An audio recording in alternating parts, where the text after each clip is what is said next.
ಅಂದ್ರೆ ಕಾಲರ ಇಲ್ಲ ಮರೆಯಾಗಿತ್ತು ಅಂತ ಅಂದ್ಕೊಳ್ಳಲಾಗಿತ್ತು. ಆದರೆ ಇತ್ತೀಚೆಗೆ ಕಾಲರ ಮತ್ತೆ ಕಾಣಿಸ್ಕೊಳ್ಳೋಕೆ ಶುರುವಾಗಿರೋದು. ಇನ್ನು ಕೆಲವೊಂದು ಸಂದರ್ಭದಲ್ಲಿ ಮಾರಣಾಂತಿಕ ಕೂಡ ಆಗತ್ತೆ. ಹಾಗಾಗಿ ಜಲಮಂಡಳಿಗೆ ಬಿಬಿಎಂಪಿ ಈಗ ಪತ್ರ ಬರೆದಿದೆ. ಆರೋಗ್ಯ ವಿಭಾಗದ ವಿಶೇಷ ಆಯುಕ್ತರಿಂದ ಪತ್ರ ಬರೆಯಲಾಗಿದ್ದು, ಆರೋಗ್ಯ ವಿಭಾಗದ ವಿಶೇಷ ಆಯುಕ್ತ ಸೂರಳ್ಕರ್ ವಿಕಾಸ್ ಪತ್ರ ಬರೆದಿದ್ದಾರೆ. ಜಲಮೂಲಗಳ ಪರಿಶೀಲನೆಗೆ ವಿಶೇಷ ಆಯುಕ್ತರು ಸೂಚನೆಯನ್ನ ಕೊಟ್ಟಿದ್ದಾರೆ. ನೀರಿನ ಶುದ್ಧೀಕರಣ ಘಟಕಗಳ ಕ್ಲೋರಿನೇಷನ್ ಮಟ್ಟ ಪರೀಕ್ಷೆ ಮಾಡೋದಕ್ಕೂ ಕೂಡ ಸೂಚನೆ ನೀಡಲಾಗಿದೆ.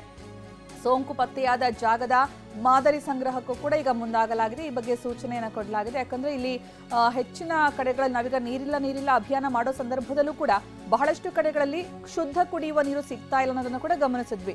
ಜೊತೆಗೆ ಇಲ್ಲಿ ಚರಂಡಿ ನೀರು ಮಿಕ್ಸ್ ಆಗಿ ಬರೋದು, ನೀರಲ್ಲಿ ಕಲ್ಮಶ ಇರೋದು, ಶುದ್ಧ ಕುಡಿಯುವ ನೀರಿನ ಕೊರತೆ, ಇದು ಈಗ ಬೆಂಗಳೂರನ್ನ ತುಂಬಾ ಬಾಧಿಸ್ತಾ ಇರುವಂತಹ ವಿಚಾರ. ಕೆಲವು ಕಡೆ ನೀರೇ ಇಲ್ಲ, ಇನ್ನು ಹಲವು ಕಡೆ ಸಿಗ್ತಾ ಇರುವಂತಹ ನೀರು ಕೂಡ ತುಂಬಾ ಕೆಟ್ಟ ರೀತಿಯಲ್ಲಿ ಸಿಗ್ತಾ ಇದೆ, ಕಲ್ಮಶ ಮಿಕ್ಸ್ ಆಗಿ ಸಿಗ್ತಾ ಇದೆ ಅನ್ನುವಂತಹ ಒಂದು ವಿಚಾರ. ಹೀಗಾಗಿ ನೀರಿನ ಒಂದು ಮೂಲದಿಂದ ಏನಾದರೂ ಕಾಲರ ಹರಡ್ತಾ ಇರಬಹುದಾ ಅನ್ನುವಂತಹ ಆತಂಕ ಇದೆ. ಯಾಕಂದ್ರೆ ಪ್ರಮುಖವಾಗಿ ಕಾಲರಾಗೆ ಮುಖ್ಯ. ನಂದೀಶ್ ಸುಗಂಧರಾಜ ಹೂವಿನ ಕೃಷಿ ಮಾಡಿ ಎಕರೆಗೆ 7 ಲಕ್ಷ ಗಳಿಸ್ತಿದ್ದಾರೆ. ನೀವು ಕೂಡ ಅವರಿಂದ ಕಲಿಬೇಕಾ? ಅವ್ರ ಜೊತೆ ವಿಡಿಯೋ ಕಾಲ್ ನಲ್ಲಿ ಮಾತಾಡಬೇಕಾ? ಈಗಲೇ ಫ್ರೀಡಮ್ ಆಪ್ ಡೌನ್ಲೋಡ್ ಮಾಡಿ. ಕಾರಣ ಆಗೋದೇ ಶುದ್ಧತೆ ಸ್ವಚ್ಛತೆ ಇಲ್ಲದೆ ಇರೋದು. ನೀರಿನ ಆಕರಗಳು, ನೀರಿನ ಮೂಲಗಳು ಸ್ವಚ್ಛತೆಯಿಂದ ಇಲ್ಲ ಅಂತಂದ್ರೆ ಅಲ್ಲಿ ಕಾಲರ ಭೀತಿ ಸಹಜವಾಗಿ ಹೆಚ್ಚಿರುತ್ತೆ. ಹಾಗಾಗಿ ಇಲ್ಲಿ ಮೊದಲ ಆದ್ಯತೆ ನೀರಿನ ಮೂಲಗಳ ಬಗ್ಗೆ ಚೆಕ್ ಮಾಡೋದಕ್ಕೆ ಈಗ ಪತ್ರವನ್ನ ಬರೆಯಲಾಗಿದೆ.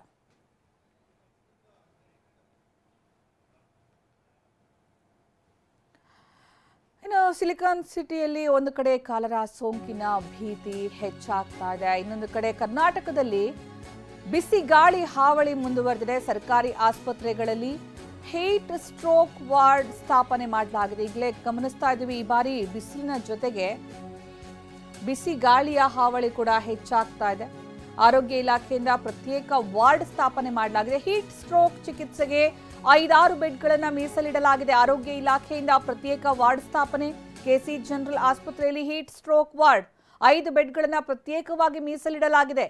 ಏರ್ ಕೂಲರ್, ಫ್ಯಾನ್, ಔಷಧಿ ಸಿದ್ಧವಾಗಿಟ್ಟಿದ್ದಾರೆ ಸಿಬ್ಬಂದಿ. ಜ್ವರ, ತಲೆನೋವು, ತಲೆಸುತ್ತು ಕಾಣಿಸಿಕೊಂಡವರಿಗೆ ಚಿಕಿತ್ಸೆ ನೀಡಲಾಗುತ್ತೆ.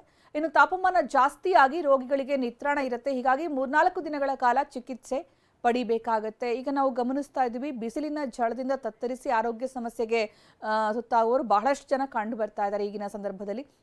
ಈ ಬಾರಿಯ ಬೇಸಿಗೆ ಅಂತೂ ತುಂಬಾ ಭಯಾನಕ ಬೇಸಿಗೆ ಅಂತಲೇ ಹೇಳಬಹುದು. ಯಾಕಂದ್ರೆ ಇಲ್ಲಿ ಒಂದು ಕಡೆ ಬಿಸಿಲಿನ ಝಳ ಒಂದು ಕಡೆಗೆ ಆದರೆ, ಸುಮ್ಮನೆ ನೀವು ಹೊರಗಡೆ ನಿಂತರೂ ಸಾಕು ಬಿಸಿ ಗಾಳಿಯ ಒಂದು ಅನುಭವ ಇದೆಯಲ್ಲ, ಅದು ಬಹಳಷ್ಟು ಆರೋಗ್ಯ ಸಮಸ್ಯೆಯನ್ನು ತಂದುಕೊಡ್ತಾ ಇದೆ.